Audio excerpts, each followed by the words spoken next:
হযরতে হাজরা প্রশ্ন করলেন, ইব্রাহিম, পানি নাই, খাবার নাই, মানুষ নাই, ঘর নাই, বাড়ি নাই, মরুভূমির ভিতরে আমাকে আর আমার বাচ্চারে ফেলে রেখে যাচ্ছ কেন? কোনো জবাব নাই। 2 বার 3 বার প্রশ্ন করলেন। এরপরে তিনি আবার প্রশ্ন করলেন, বললেন, ইব্রাহিম, এটা কি আল্লাহর হুকুম নাকি? হযরত ইব্রাহিম আলাইহিস সালাম নিজের কলিজার টুকরা সন্তান আর বিবিকে রেখে যেতেছেন ভারাক্রান্ত মন নিয়ে। তিনি আকাশের দিকে আঙ্গুল উঁচু করে দেখালেন।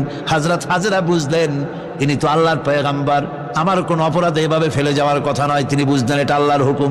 হযরতে হাজরা বললেন, ইব্রাহিম রে, নিশ্চিন্ত মনে বাড়ি ফিরে যাও, আমার মনে কোনো চিন্তা নাই, কোনো পেরেশানি আর এখন নাই।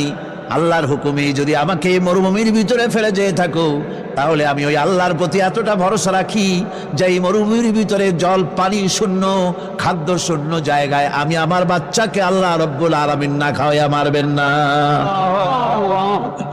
দ্বিতীয় পরীক্ষায় পাশ করল। 3 নম্বরে পরীক্ষা হলো, সন্তান বড় হয়ে গেছে, বুদ্ধি হয়েছে, দৌড়াতে পারে।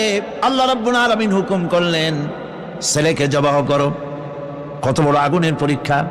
কোরআন শরীফ বলছে, হযরত ইব্রাহিম আলাইহিস সালাম নিজের ছেলেকে ডেকে নিয়ে বললেন, ইয়া বুনাইয়া ইন্নী আরা ফিল মানামি আন্নী আযবাহুক ফানজুর মাযা তারা।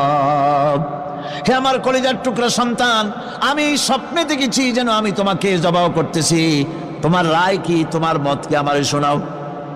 ছেলে পয়গম্বর, ছেলে তার জবাবে বললেন, ইয়া আবাতি ফাআল মা তু'মার সাতাজিদুনি ইনশাআল্লাহু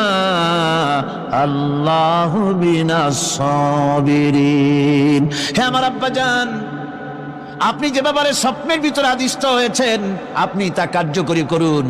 আমাকে এতটুকু অধৈর্যের মধ্যে পাবেন না, আমাকে ধৈর্যশীলদের মধ্যে পাবেন। আমারে আপনি আল্লাহর হুকুম পালন করেন।